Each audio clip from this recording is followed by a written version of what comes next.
भगवद्गीतेच्या 147व्या भागामध्ये आनंदाने आणि प्रेमाने स्वागत करतो.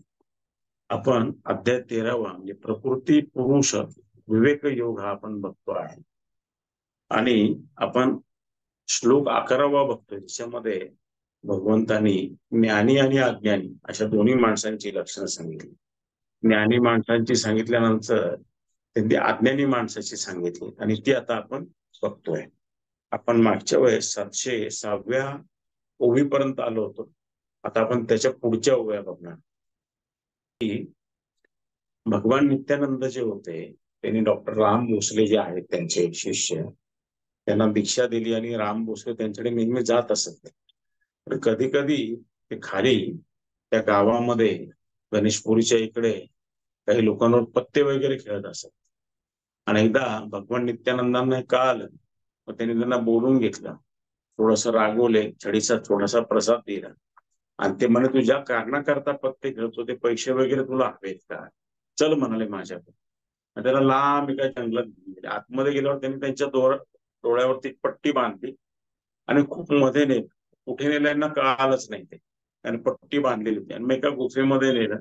आतमध्ये म्हणे आता पट्टी काढली, म्हणजे बघ म्हणे ते खूप धन आणि संपत्ती होती, म्हणजे बघ तुला पाहिजे तेवढं घेऊन टाक म्हणा. मग यांच्या लक्षात आलं की आपली चूक झालेली आहे. मग त्यांनी गुरूंच्या पाया पडल्या आणि परत पट्टी बांधून त्यांना बाहेर आणलं.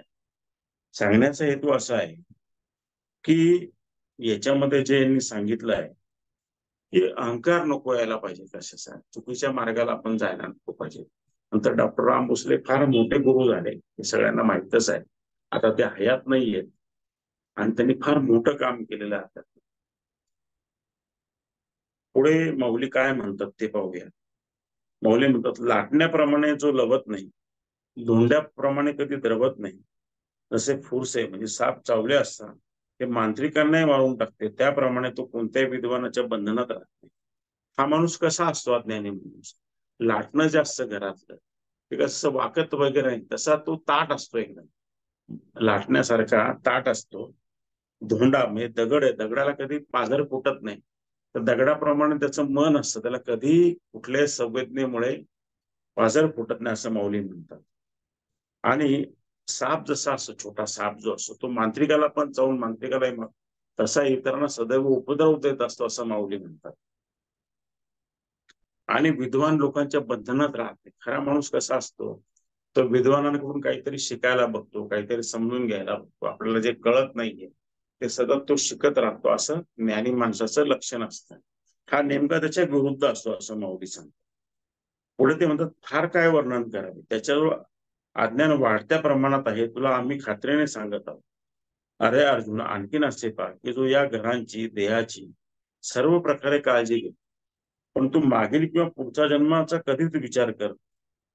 कृतज्ञ माणसावर आपण उपकार केले तर तो जसा विसरून जातो, चोराच्या हातात व्यापार दिला तर तो जसा सत्याने करायचे विसरतो, निर्लज्ज माणसाची स्तुती केली असता तो जसा विसरतो, त्याप्रमाणे म्हणजे ते म्हणतात की हा जो माणूस आहे, अज्ञानी माणूस आहे, याच्याबद्दल मी तुला काय काय सांगू, किती सांगितलं तरी ते कमीच आहे. तो कसा आहे तर सतत काही ना काही कर्म करत राहतो, पण तो कसा आहे तर सतत काही ना काही कर्म करत राहतो, पण चुकीची कर्म करतो आणि पुढचा जन्म काय असेल आणि मागचा जन्म याचा तो काही विचार करत नाही. जीवन सरदुप्पट प्रमाणे जगत राहतो. कर्माचे परिणाम काय होतील याचा विचार करत नाही. करायला पाहिजे की आपल्यामुळे कोणाला त्रास होता का म्हणून, आपल्यामुळे कोणाला त्रास होणार नाही हा आपला दृष्टिकोन नेहमी असला पाहिजे. पण ते छोटं कर्म असो की मोठं कर्म असो, ऑफिसचा असो, बाहेरचा असो किंवा घरातला असो, हा तू विचार करत नाही. आणि जसे कृतज्ञ माणसावरती आपण उपकार केले तर तो विसरून, तसा हा माणूस असतो, त्याला तुम्ही मदत कराय का तो सारं काही विसरून जातो. आणि जसं एखाद्या चोराच्या हातामध्ये आपण व्यवहार दिला, तो सत्याने कधी व्यवहार करत, तसे या माणसाची गत असते, सत्याला धरून तो चालत नाही, असं ते सांगतायत. जसे निर्लज्ज माणसाची स्तुती केली तर ती विसरून जातो तो माणूस, तसं या माणसाकरता तुम्ही काही चांगलं करा, तो विसरून जातो, अशी त्याची लक्षणं माऊलीने ते सांगते. आता दैनंदिन जीवनामध्ये अशी माणसं आपल्याला भेटत असतात. आपल्या आजूबाजूला आपण बघत असतो, काही नात्यात बघतो, काही आजूबाजूला बघतो, काही ऑफिसेस मध्ये बघतो, काही माणसं प्रवासामध्ये बघतो आपण.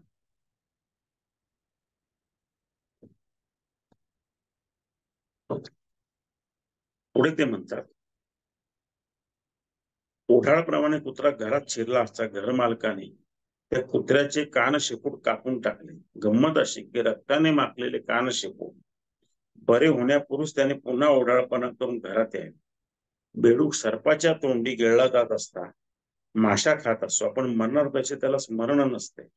त्याप्रमाणे शरीरातील नवद्वारे डोळे, कान, नाक, तोंड, उदर, शिश्न ही मळाने पाजरतात आणि अंगावर अत्यंत घाणेरडे असे त्वचारोग होतात. त्या कारणाने ते गतकाळातील पाप आणि जन्मदुःख त्याच्या चित्तात सरत नाही. आता माऊली अतिशय कठोरपणे बोलतात. ते किती कठोरपणे बोलतात, ते काय म्हणतात, एखादा ओढाळा कुत्रा असतो, तो घरामध्ये घुसतो कोणाच्या पण, तर घरमालक काय करतो, सारखा घरात घुसतो, पण त्याचं कानच कापून टाकतो, काढून. कुत्र्याच्या कानातून रक्त येते तरी त्या कुत्र्याला भान राहते आणि तो परत घरात घुसतो. इतका तो वेडेपणा कुत्रा करतो. तसा हा वेडेपणा हा अज्ञानी माणूस आपल्या जीवनामध्ये करत असतो. तसं अजून दुसरं ते उदाहरण काय सांगतात, की बेडूक असतो, बेडकाला, बेडूक हे सापाचा अन्न आहे. बेडूक त्या सापाला तो बेसावध असताना पकडतो आणि तो बेडूक सापाच्या तोंडामध्ये, तरी या बेडकाला माशी बिशी खाण्याच्या मागे तो लागेल. त्याच्या हेही लक्षात राहत नाही की आता सापाने आपल्याला अर्धवट गिळलेलं आहे, कधी पण तो मटका मारून आपल्याला गिळेल, तरी तो माशी कशी खाता याच्यामध्येच तो राहतो. इतकं तो विसरून जातो कर्म करताना. असं बेडकाचं एक उदाहरण देतात. पुढे ते काय म्हणतात, की आपल्या शरीराची 9 दारे म्हणजे नाक आहे, कान आहेत 2, तोंड आहे, गुदद्वार आहे, शिन्न आहे, अशी सगळ्या प्रकारची जी 9 दार आहे, या 9 द्वाराने तो सतत काही ना या 9 द्वारामधून मळ पाजरतोय, चुकीची कर्म होत आहेत, त्याला त्याचं काही भान राहत नाही. आणि या चुकीच्या कर्मामुळे अनेक प्रकारचे त्याला त्वचा होतात, तरी त्याला काही भान राहत नाही. आणि त्याच्या मनामध्ये मागचा जन्म आणि पुढचा जन्म याचा काही तो विचार न करता कर्म कशी पण कर्म करीत राहतो. असा अज्ञानी माणूस असतो, असं तुम्ही लक्षात घ्या.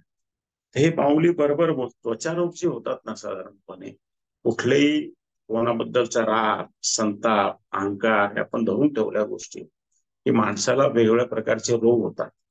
अनेक प्रकारचे रोग या गोष्टी धरून ठेवल्यामुळे, मनामध्ये धरून ठेवल्यामुळे होतात.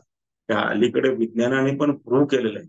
तर माऊली म्हणतात तेच तेच लोक करत राहतात, त्याच्यातून बाहेर येत नाही, ही अज्ञानी माणसाची लक्षण आहे. याचं एक साधं उदाहरण बरेच लोक देतात. ते उदाहरण म्हणजे काय माहितीये का, की समजा एक पाण्याचा ग्लास आहे, तो जर आता असा पाण्याचा ग्लास घेतला आणि तो तो भरला आणि तुमच्या हातामध्ये दिला आणि तुम्हाला असं ताट धरायला लावलं, तर तुम्हाला सांगितलं एक 5 मिनिटं तुम्ही तो हात असा ताट धरून त्याच्यावरती भरलेला ग्लास तुम्ही सहज धरा. तुम्हाला सांगितलं 20 मिनिटं धरा, 20 मिनिट, मग तुम्हाला सांगितलं 24 तास तो धरून तसंच उभा राहा. तर 24 तासानंतर काय होईल, की हाताला कळ लागेल, हात पॅरलाइज होईल, कायमचा निकामी होण्याची शक्यता आहे. तसंच दुसऱ्याबद्दलचा राग, द्वेष, अहंकार डोक्यामध्ये ठेवला आपण, हा, क्रोध डोक्यामध्ये ठेवला एखाद्याबद्दल, तर काहीतरी शरीरामध्ये आजार निर्माण होणार आहे की नाही होणार. तर क्षमा करून टाकली, त्याच्याशी जमवून घेतलं, सोडून दिलं, तर माणसाला आजार होणार नाही. अशा साध्या साध्या गोष्टी जीवनामध्ये असतात. ही सारी अज्ञानी माणसाची लक्षणं आहेत, हे माऊली आपल्याला सांगतायत. आपण याच्यामध्ये हेच बघायला पाहिजे की यातल्या काही गोष्टी आपल्यामध्ये आहेत का, त्या असतील तर आपण त्या सोडून दिल्या पाहिजे.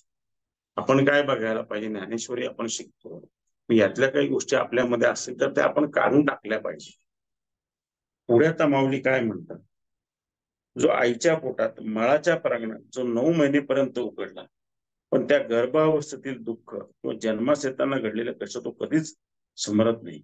गर्भवासातील जन्मास येताना जे दुःख झाले त्यापैकी कोणतेच आठवत नाही. मलमूत्राच्या चिखलात जे लोळत होते ते बाळ आपल्या मांडीवर आले आहे हे पाहून जो कळस येऊन थुंकत नाही व त्याचा राग करीत नाही.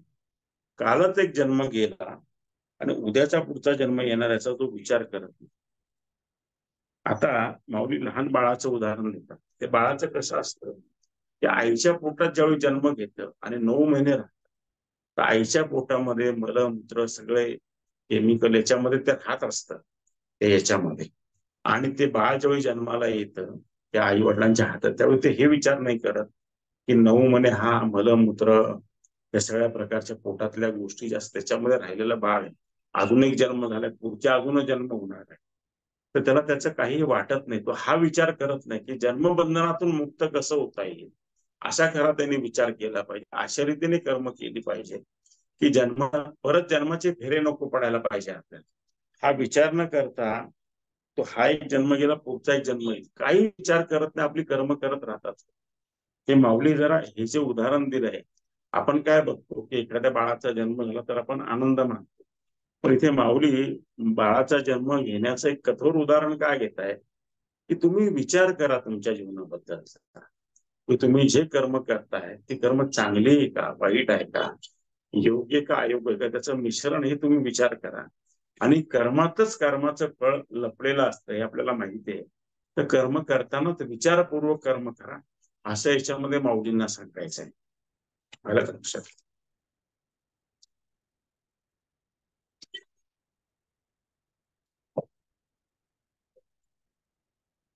आणि त्याप्रमाणे आयुष्याच्या भरभराटीचा आभास पाहून उद्या मृत्यूल्याची काळजी घेत आपण निरंतर जीवन जगू या विश्वासाने या मृत्यू लोकात मुक्ती नावाची एक गोष्ट आहे हे त्याच्या मनाने स्वीकारलेले नसते.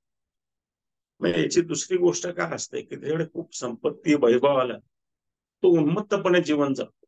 तो हा विचार करत नाही की कधीतरी हा देह मला सोडायला लागणार आहे, कधीतरी मृत्यू येणार, तर मी परोपकार पुण्य दान धर्म नामस्मरण करायला पाहिजे, याचं त्याला भान राहत नाही.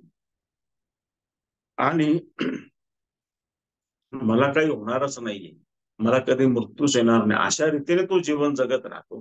जेव्हा पैसे अडके संपतात, काही संकट येतात, मग तो जागा होतो. त्याच्यावर जर अगोदरच जागा झाला, अगोदर जर चांगली कर्म केली तर त्याचं जीवन एक चांगलं जाईल, असं माऊलींना इथे सांगायचं आहे. पुढे ते म्हणतात, छोट्या डबक्यातील मासा हे पाणी कधीच आटणार नाही, असे म्हणून खोल डोळा जात अथवा गाण्याला बाळून हरिण जसा त्या घातक पारद्यावर दृष्टी घालत नाही, किंवा गळ न पाहता माशाने माशाची गोळी जशी गिळावी, त्याप्रमाणे दिव्यातील दूतीचा प्रखर झगमगाट पाहून पतंग झेप घालतो, परंतु आपल्याला जाळे देतो विसर. आळशी माणूस झोपेच्या सुखात घर जळत आहे हे पाहत नाही, अथवा एखादा वेडा माणूस विषाने युक्त शिजवलेल्यांना न विचार करतात. आता माऊली अजून काही उदाहरणं देतात आपल्याला काळात. ते काय म्हणतात, एखादा हरिण आहे, त्याला पकडायला पारध्याने सापळा लावलेला आहे, त्यांनी काही संगीत लावलं असेल, अजून काही केलं असेल की जेणेकरून हरिण त्या दिशेने पळत येईल आणि त्या सापळ्यामध्ये अडकेल. तर हरिण त्याचा विचार करत नाही की हा काही सापळा असू शकेल काही, ते त्या आशेने पळत सुटतं आणि अडकतं. ते पतंग जो असतो घरामध्ये, आपण दिव्यावरती येऊन पतंग जो येतो दिव्याच्या ज्योतीकडे, त्या ज्योतीमध्ये तो जळतो पतंग, तो हा विचार करत नाही की अरे मी तर दिव्याच्या प्रकाशाच्या लोभाने जातोय, पण दिवा मला जाळेल याचा तो विचार करत नाही. तसा हा जो माणूस असतो आळशी माणूस किंवा अज्ञानी माणूस, तो आपल्या कर्मांचा विचार करत नाही. आपलं घर जळते, आपल्यावर काही संकट येतं, विचार न करता तो चुकीची कर्म करत राहतो. तर याच्यातून अज्ञानातून आपण बाहेर यायला पाहिजे, चांगले कर्म केली पाहिजे, असं माऊलींना इथे सांगायचं आहे. की एखादा वेडा माणूस आळशी न शिजवलेलं कसं तरी अन्न खातो, त्याच्यात विष तयार झाले असा विचार करत नाही आणि तशीच कर्म करत राहतो, असं इथे माऊलींना सांगायचंय. याच्यामुळे तुमच्या असं लक्षात येईल की उदाहरणांची माऊली इतकी रेलचेल करतात, इतकी रेलचेल करतात की त्यांना कंटाळा येत नाही उदाहरणं देण्याचा. उदाहरणं शोधून शोधून काढतात आणि सहजतेने देतात, आणि आपल्याला जीवनामध्ये आजूबाजूला दिसणारी उदाहरणं ते देतात, हे त्याचं वैशिष्ट्य आहे. पुढे माऊली म्हणतात, त्याप्रमाणे जीविताच्या निमित्ताने मृत्यूचा सल्ला माझ्यावर आला आहे, असे जो राजस सुखात लोळणारा माणूस, रममान होणारा माणूस जाणत नाही. देहाची होत असलेली वाढ, दिवस आणि रात्री यांची युगल आणि विषय सुखाचे वैकुल्य हे सर्व खरे असे तो मानतो. आयुष्य आणि विषय गोडी निरंतर असे त्यास वाटत. तथापि त्या बिचाऱ्यास हे समजत नाही की वारांगणेने एखाद्या पुरुषास शरीरासकट सर्वस्व देणे आहे, ते म्हणजे त्याला पूर्ण लुटणे आहे, तोच प्रकार या राजसुखात आहे. आता माऊली काय म्हणतात, एखाद्या माणसाकडे सगळ्या प्रकारची सुख आहे, गाडी आहे, बंगला आहे, घर आहे, पैसे अडके, मुलं बाळ आहे, तो त्याच्यामध्ये इतका रममान होऊन जातो, इतका रममान होतो की त्याला याचं भानच राहत नाही की दिवस आणि रात्री यांचं युगल येतंय जातंय संपतंय आणि वर्षाच्या वर्ष संपताय, पण मी साधना केली नाही, मी दानधर्म केला नाही, मी परोपकार केला नाही, मी पुण्याचं काम केलं नाही, हे तो लक्षातच घेत नाही. त्याला असं वाटतं हे चांगले दिवस कधी सरणारच नाही, पण कधीतरी पुण्य संपतं आणि मग त्याच्यानंतरची येणारी परवड सुरू होते. तर हे पुण्य, परोपकार, दानधर्म, सेवा हे तुम्ही करायला पाहिजे. मोक्षाचा विचार केला पाहिजे, परत जन्माला येऊन याचा विचार केला पाहिजे. हा तो ते करत नाही, हे त्याच्या लक्षात येत नाही, त्याचं चुकीचं वागणे. मग ते एक उदाहरण काय देतात, एक माणूस, तर त्यांनी एक वारांगण म्हणजे वेश्येचं उदाहरण दिलंय. त्याने एखादा माणूस वेश्येकडे जातो, वारांगणीकडे जातो आणि ती वेश्या नेहमीपेक्षा त्याला जास्त आलिंगन देते, जास्त त्याची काळजी घेते आणि त्या माणसाला असं वाटतं की अरे मी किती मोठ्या सुखामध्ये आलो, ती वेश्या माझी किती काळजी घेते. पण त्याच्या हे लक्षात येत नाही की ती जास्त त्याची काळजी घेते, जास्त त्याच्या जवळ करते आहे, ते याचा अर्थ ती त्याला लुटणार आहे त्याच्या लक्षात येत नाही, ती सगळी संपत्ती हिरावून घेणार आहे हे त्याच्या लक्षात येत नाही. तसं ज्यावेळी माणूस जास्त सुखामध्ये असतो, याच्यामध्ये असतो, त्यामुळे त्यांनी सावध व्हायला पाहिजे. पुण्यकर्म, परोपकार, सेवा, दानधर्म जोडलं पाहिजे, जे त्याला मोक्षाच्या मार्गाकडे घेऊन, हे माऊलींना इथे सांगायचं आहे.